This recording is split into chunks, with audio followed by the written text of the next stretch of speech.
At 6, another local school district facing some tough choices with potentially hundreds of jobs on the line. Terrified. I mean, they're terrified. They've known this was coming. Plus, the search for new potential and purpose in one part of Portland. Well, what we're trying to do here is build essentially a modern fashion district in Old Town. Why some say they're thrilled, with others a bit skeptical. And you might say his stolen strings never sounded so good. They said that they knew somebody who had the gear. The unexpected way a local musician tracked down his prized guitars.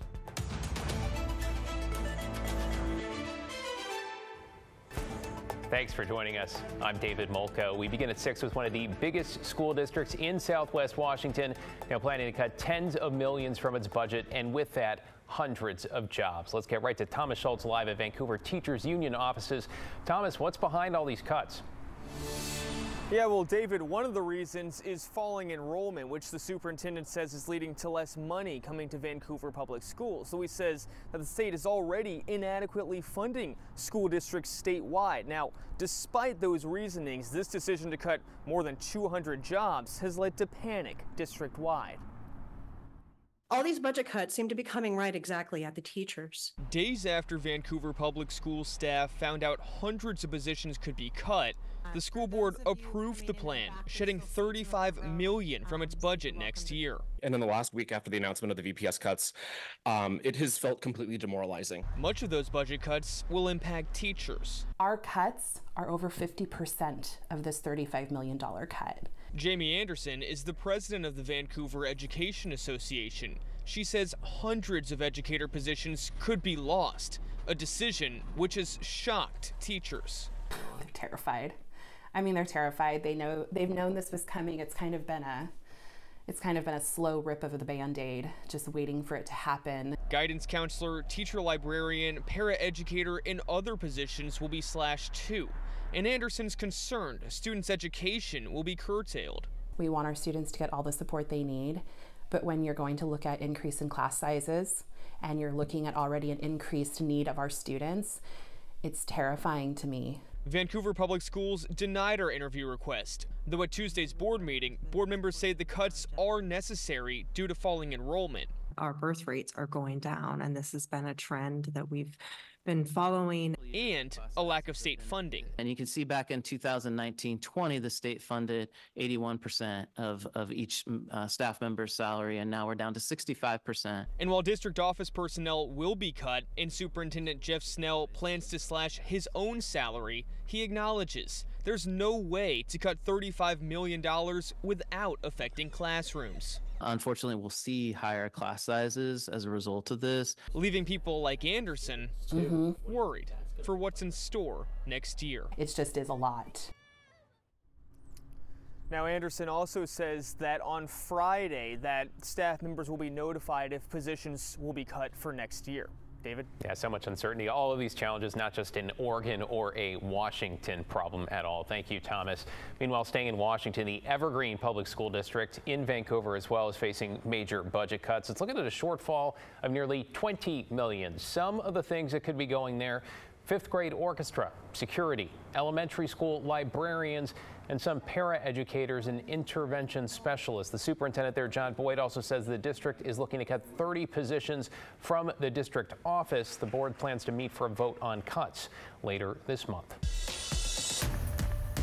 In your headlines this evening, Portland City Council has unanimously passed an ordinance to phase out the use of gas-powered leaf blowers. Beginning in 2026, blowers will only be allowed from October through December with all the leaves on the ground. And in 2028, the ban's going to go year-round with exceptions for some severe weather. Commissioner Carmen Rubio, who introduced the ordinance, cited noise pollution, excessive emissions, and health impacts. Electric leaf blowers would still be allowed.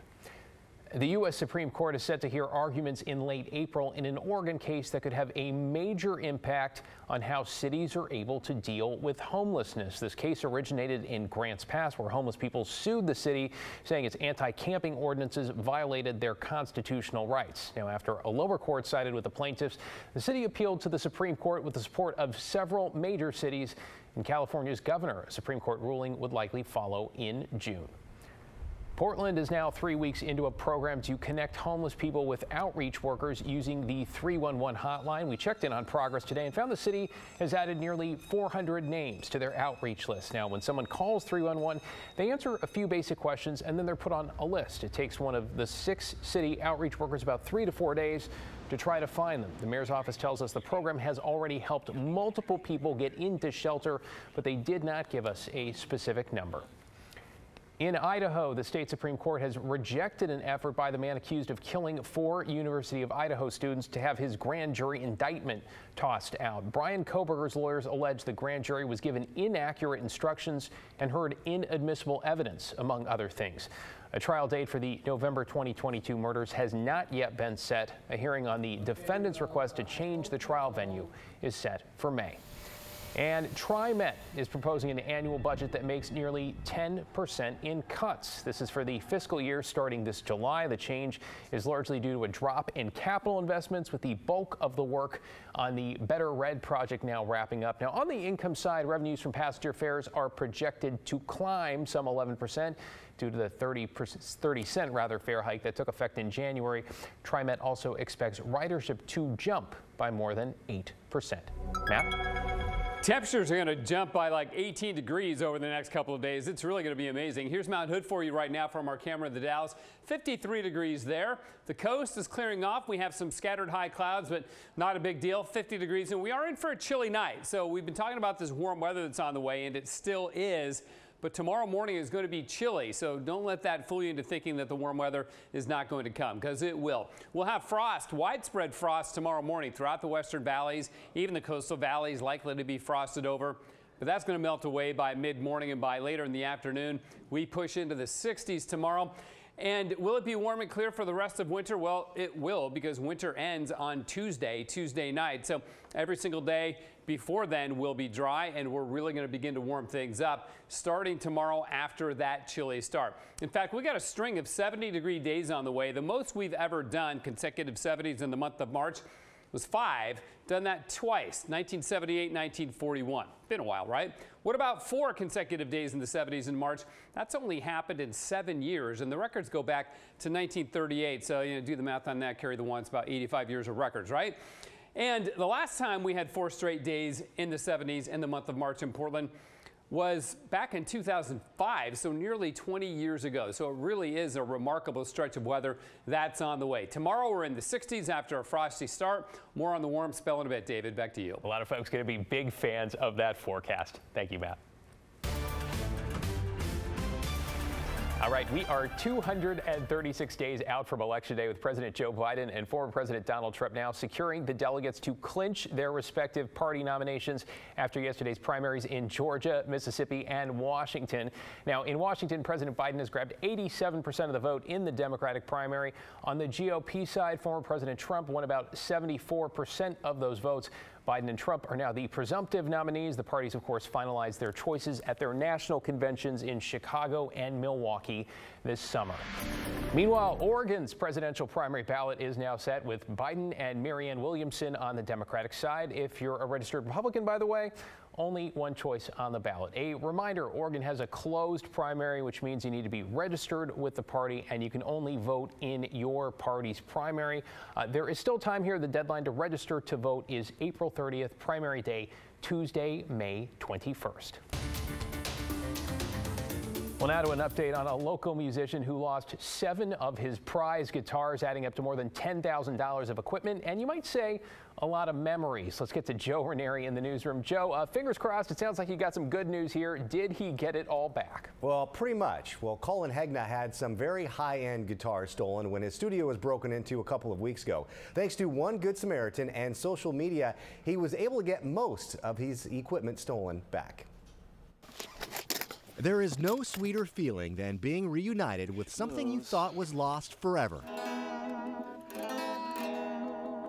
Needs to get tuned. For Colin Hegna, it was his late 1960s Fender Jaguar guitar. They were a little scratched up. A couple of them were worse for the wear. This door also had been broken into. 2 weeks ago, someone broke into his music studio in North Portland and stole 7 of his guitars, 2 microphones, and his computer that had 20 years worth of work saved on it. They also sprayed the walls with graffiti. Yeah, it's very frustrating. But earlier this week, his luck turned around. One of my guitars, my Fender Jaguar, turned up on OfferUp, and I saw it there and I made a bid on it, and I tried to contact the seller. I wasn't able to contact them. But the person who bought his guitar tracked Colin down. A little bit later in the day, I was contacted by the person who did wind up buying the guitar on OfferUp, and they told me that they found a sales slip from when I got some work done on the guitar, and they contacted me because my name and phone number was on there. Just when he thought that's probably the only equipment he was going to get back? Later that same day, I heard from another person who had seen my posts on social media and had seen the news coverage about my gear, and they said that they knew where the rest of my gear was. It wasn't much longer after that when the rest of his equipment was dropped off to him, and Colin didn't ask any questions. This is not a person that I know. They said that they knew somebody who had the gear, and they would be able to get it back to me. He was just glad. I thought I was only going to get the Fender Jaguar back, and I was really surprised, really surprised when I got all the rest of them back. To finally have his guitars back, and in one piece. Portland police are still investigating, David, this case, and I asked Colin if he was going to pursue possible charges, and he told me he's not sure at this point. Again, the only thing he hasn't able to recover just yet is his computer. Back to you. Yeah, maybe that'll find its way back too. Good to see him jamming along out there. Thank you, Joe. Appreciate the good news, so to speak there. Straight ahead at 6, could the home of Portland's next sportswear and fashion hub be in Old Town? The new initiative that says it is all about possibilities. Plus, a major highway in the Northwest now completely shut down, where road crews are dealing with a 250,000-pound mess. We've got an update to a KGW investigation into a Vancouver woman who'd been living in squalor with no running water, no working toilet, and rainwater dripping into her kitchen through a hole in the ceiling. I'm Kyle Aboshi with some good news. Our beautiful kitchen with no hole in it. Coming up on the story at 6:30.